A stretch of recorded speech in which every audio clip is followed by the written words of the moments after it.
Krishna Productions presents a dramatic narration of the book, The Life of Tulsi Devi. It was written by and is narrated by Amala Bhaktadas. Both the book and the narration were copyrighted in 1991 and all rights are reserved.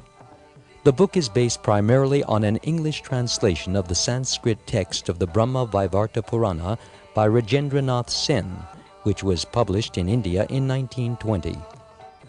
The text was occasionally supplemented with clarifications and elaborations from the Shiva Purana, which was translated by a board of scholars and published in India by Motilal Banarsidas, and by the Srimad Devi Bhagavatam, which was translated by Swami Vigyananda and published in India by Munshi Ram Manohar Lal.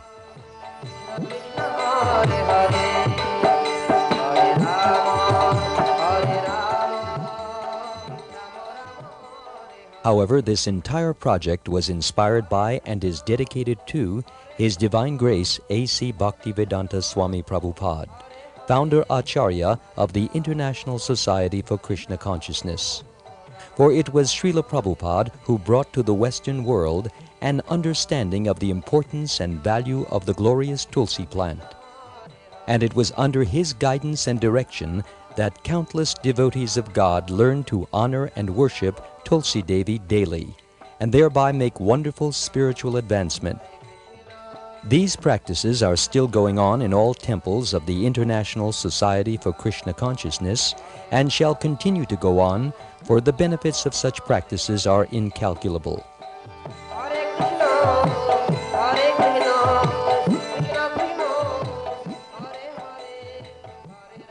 But who is Tulsi Devi?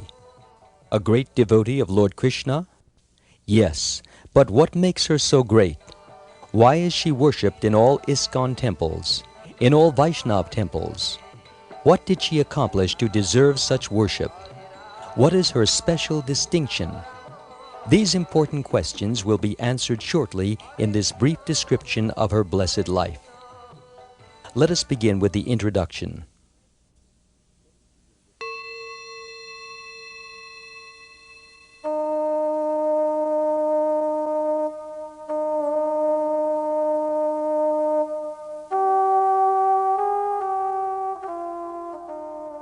In his summary study of Srila Rupa Goswami's book, The Nectar of Devotion, Srila Prabhupada, in chapter 11, quotes the Skanda Purana as follows, quote, "Let me offer my respectful obeisances unto the Tulsi tree, which can immediately vanquish volumes of sinful activities. Simply by seeing or touching this tree, one can become relieved from all distresses and diseases. Simply by offering obeisances to and pouring water on the Tulsi tree, one can become freed from the fear of being sent to the court of Yamaraj, the king of death who punishes the sinful. If someone sows a Tulsi tree somewhere, certainly he becomes devoted to Lord Krishna. And when the Tulsi leaves are offered in devotion at the lotus feet of Krishna, there is the full development of love of Godhead." Unquote.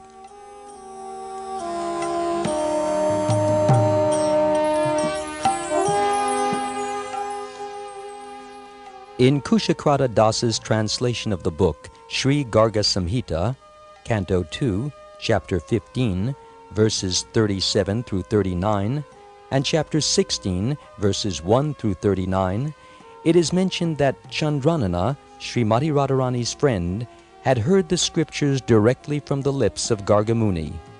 Thus Radharani asked her what kind of worship she should perform to please Sri Krishna and to bring herself good fortune, virtue, and the fulfillment of her wish. After reflecting on this question for a moment, Chandranana told her that service to Tulsi Devi bestows the greatest virtue, good fortune, and blessing, and offers one Lord Krishna's company. She advised Radharani to gaze on Tulsi, touch her, remember her, glorify her, bow down before her, offer prayers to her, plant her, and worship her. By doing this, Chandranana assured, Tulsi would grant Radharani's desire, and also that anyone who serves Tulsi in these 9 ways attains the result one would attain if he performed pious acts in many thousands of millions of yugas or ages.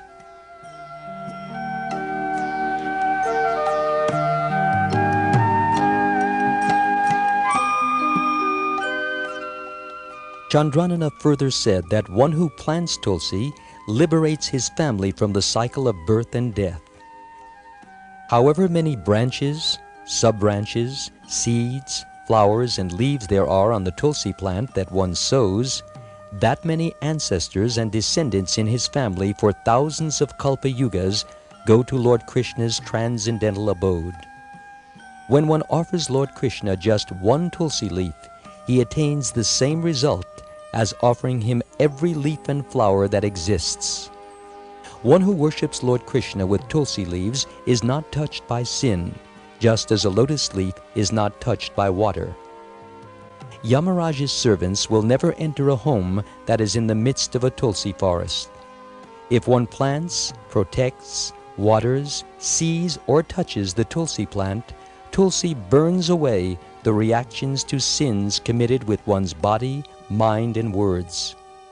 Such holy lakes as the Pushkar, such holy rivers as the Ganges, and such deities as Lord Vasudeva reside on a single Tulsi leaf. If one serves the Tulsi plant daily, Sri Krishna will become his submissive servant.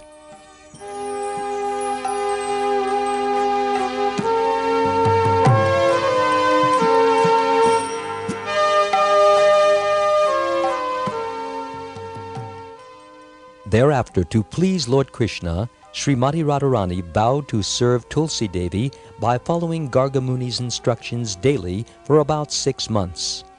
When her vow was completed, she feasted numerous Brahmins and donated to them an enormous amount of wealth. Then in the sky, the demigods sounded their drums and the apsaras began to dance. The demigods showered blossoms on the temple of Tulsi. Next, the beautiful four-armed Tulsi, who is very dear to Lord Krishna, appeared.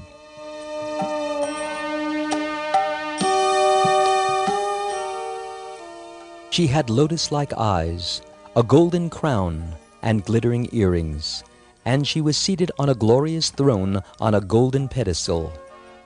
When it descended to earth, Tulsi embraced and kissed Radharani, who was wearing a new Vaijayanti garland and whose serpentine braids were covered with a yellow cloth. Tulsi said to Radharani, "I am pleased with you and eternally conquered by your loving devotion.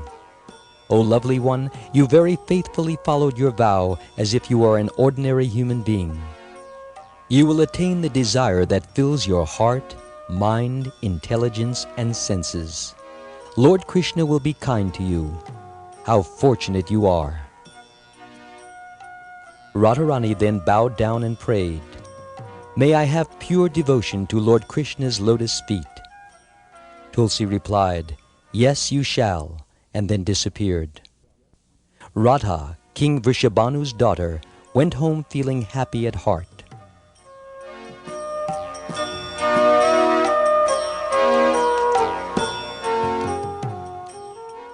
Anyone who hears this amazing story about Srimati Radharani attains wealth, pleasure, virtue, and the supreme spiritual goal of life, love for Lord Krishna. We now conclude the introduction with the following prayers.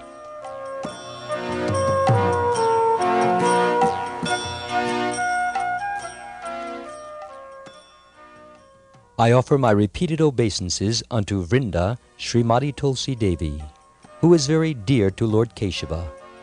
O Goddess, you bestow devotional service to Lord Krishna and possess the highest truth. O Tulsi, beloved of Krishna, I bow before you again and again. My desire is to obtain the service of Sri Sri Radha and Krishna. Whoever takes shelter of you has his wishes fulfilled. Bestowing your mercy on him, you make him a resident of Vrindavan. My desire is that you will also grant me a residence in the pleasure groves of Sri Vrindavan Dham. Thus, within my vision, I will always behold the beautiful pastimes of Radha and Krishna. I beg you to make me a follower of the cowherd damsels of Vraja. Please give me the privilege of devotional service and make me your own maidservant. This very fallen and lowly servant of Krishna prays, may I always swim in the love of Sri Sri Radha and Govinda.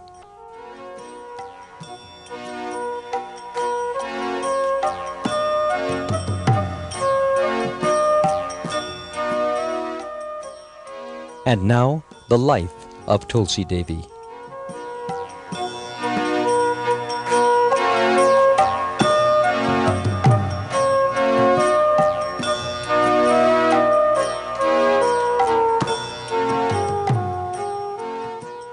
Narad Muni asked Lord Narayan, "O Bhagavan, how did the pure, chaste Tulsi Devi become your wife?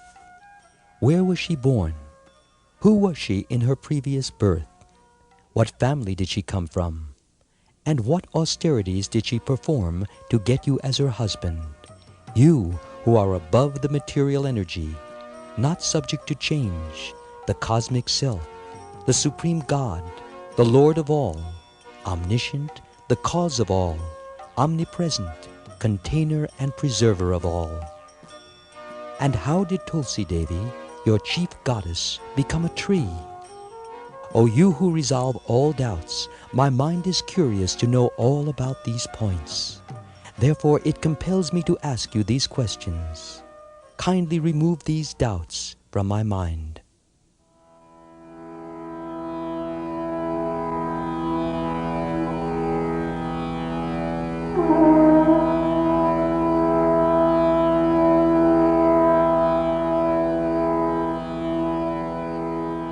Lord Narayan then related the following account. Manodaksha Sarvani was a partial expansion of Lord Vishnu. He was extremely virtuous, devoted to the Lord, and very famous for his good deeds. Daksha Sarvani's son, Dharma Sarvani, was also extremely virtuous. Dharma Sarvani's pious son was called Vishnu Sarvani, and his son, who was a great Vaishnav, was known as Raja Sarvani. However, Raja Sarvani's son, Vrishadhvaj, was fanatically devoted to Lord Shiva.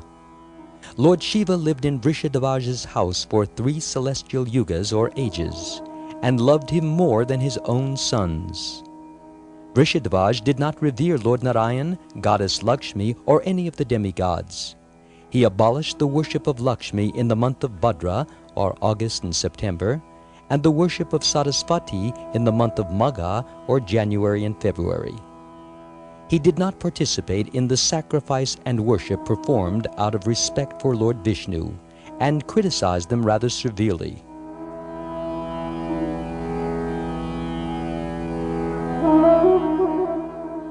The demigods did not curse him because they feared Lord Shiva.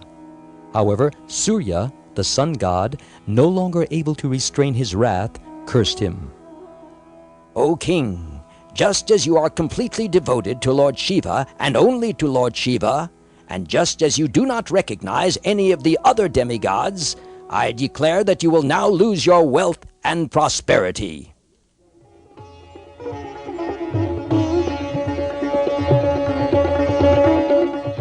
When Lord Shiva heard this curse, he became angry. Seizing his trident, he ran after Lord Surya. Afraid, the sun god went with his father, Kashyapa Muni, to Brahmaloka, the highest material planet, to take shelter of Lord Brahma. But Lord Shiva pursued him there. Lord Brahma, also afraid of Lord Shiva, took Lord Surya and Kashyapa Muni to the region of Vaikuntha, the spiritual or eternal world. There, with throats parched due to anxiety, they took refuge of Lord Narayan, the Lord of all. They offered obeisances to him and praised him repeatedly, and finally explained why they were so apprehensive.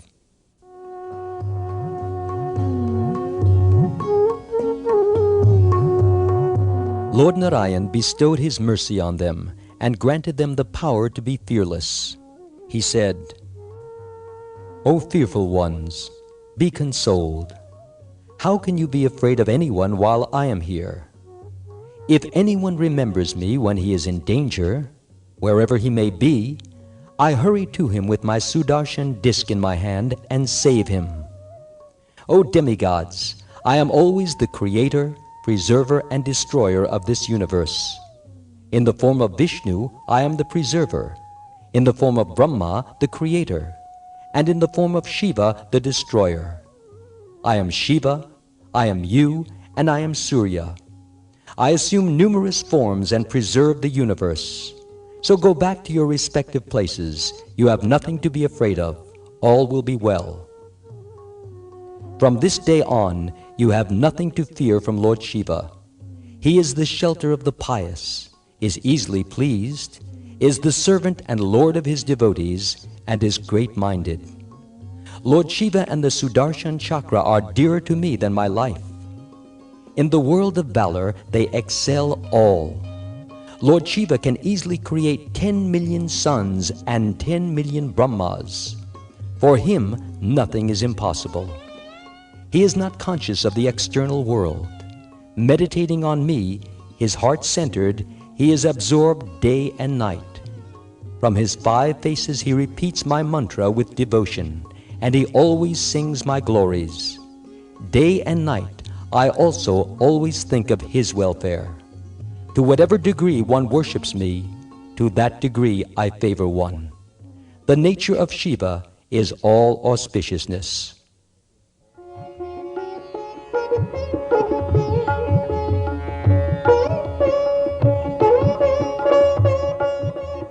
While Lord Narayan was speaking, Lord Shiva arrived. His eyes were red, and he was sitting on his bull carrier holding his trident. He dismounted quickly and humbly offered obeisances with devotion to the Lord of Lakshmi, the tranquil Supreme Being. Lord Narayan, Vishnu, was sitting on his jeweled-studded throne. He was decorated with a crown, earrings, and a garland, and was holding his disc. His form was extremely beautiful, and his complexion like a fresh blue rain cloud. Each of his attendants had 4 arms and was fanning him with 4 hands. His body was anointed with sandal paste, and he was wearing a yellow garment. Lord Vishnu, who shows kindness to his devotees, was chewing betel nut that had been offered to him by his wife Lakshmi. Smiling, he was watching and listening to the dancing and singing of the Vidyadharis. After Lord Shiva bowed down to Lord Narayan, he bowed to Lord Brahma. Lord Surya and Kashyapa Muni respectfully saluted Lord Shiva. Then Lord Shiva worshipped Lord Vishnu, the Lord of all, and seated himself on a throne. The attendants of Lord Narayan began to fan Lord Shiva with white whisks to relieve him of the fatigue of his journey. Lord Shiva, because of being in contact with Lord Vishnu's virtues, then assumed a cheerful disposition and adored the eternal being with his 5 mouths. Lord Narayan was highly gratified. With sweet nectarine words, he said, "O Lord Shiva, you are the symbol of all good and welfare. Thus to ask about your welfare would be foolish. I would ask you only out of respect for the rules of society and the method prescribed in the Vedas. One who yields fruits of devotion and gives all prosperity should not be asked about his austerities or material prosperity. Since you preside over knowledge, it would be useless to ask if you are increasing in knowledge. It would be equally useless to ask a conqueror of death if he is free from all danger. But you have come to my residence for a reason. What is it? Have you become angry over something?" O Lord Vishnu, King Vrishadhvaj is my great devotee. Lord Surya has cursed him, and that has made me angry. Out of affection for my son, the king, I was about to kill Surya. But Surya sought shelter of Lord Brahma, and now both of them have sought your protection. Those who are distressed and take shelter of you, either by speaking about you or by remembering you, become completely safe and free from danger. They overcome death and old age. What to speak of those who come personally to you and take shelter? When one remembers you, his dangers disappear. All good comes to him. O Lord of the world, what will become of my foolish devotee who, by the curse of Lord Surya, has lost his fortune and prosperity? O Lord Shiva, a half hour has elapsed here in Vaikuntha. In that time, 21 celestial yugas have passed away. Therefore, King Vrishadhvaj, through the revolution of irresistible and dreadful time, is dead. His son, Hamsadvaj, in the course of time, also died. Hamsadvaj begot two noble sons named Dharmadvaj and Kushadvaj. They are both great Vaishnavas, but because of Lord Surya's curse, they have become luckless. They lost their kingdoms, including all property and prosperity. But they are now engaged in worshipping Goddess Lakshmi, who is pleased with their efforts. Therefore, she has agreed to descend to earth and expand herself partially by taking birth from the wives of those two kings. Then, by the favor of Goddess Lakshmi, Dharmadvaj and Kushadvaj will become prosperous, mighty kings. O Lord Shiva, your devotee Vrishadvaj is dead, so return to your abode. O Lord Brahma, Lord Surya and Kashyapa Muni, you also should return to your realms.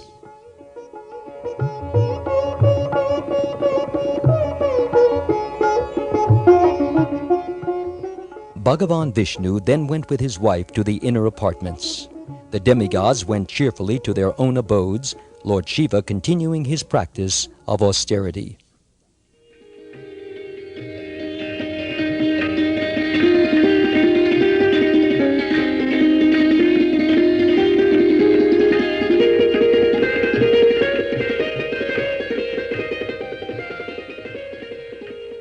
Dharmadvaj and Kushadvaj performed harsh asceticism and worshipped Goddess Lakshmi. Thereafter, they separately obtained the blessings they desired. By Goddess Lakshmi's favor, they again became the rulers of the earth. They acquired great spiritual merits, were married, and begot children. King Dharmadvaj was married to Madhavi. After some time, she became pregnant with a partial incarnation of Goddess Lakshmi. However, the infant remained in Madhavi's womb for 100 celestial years. Day by day, Madhavi's luster increased. Then, on an auspicious day and moment, when there was a full moon in the month of Kartik, on a Friday, she gave birth.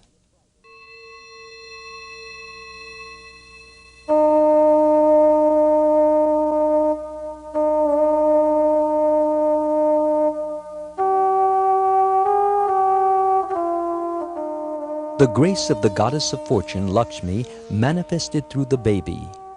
There were marks of the lotus flower on the infant's feet. Her face looked like the autumnal moon. Her eyes resembled blooming lotuses, and her lips appeared like ripe bimba fruit. Her palms and the soles of her feet were reddish. Her navel was deep, and just above it were 3 folds. Her buttocks were round, and her body was delightfully warm in the winter and cool in the summer, very pleasant to touch. Her breast was firm and her waist thin, and the light shining from her body surrounded her like a halo. Her complexion was white, like a champaka flower, and her hair looked beautiful. Because her beauty was incomparable, the sages called her Tulsi.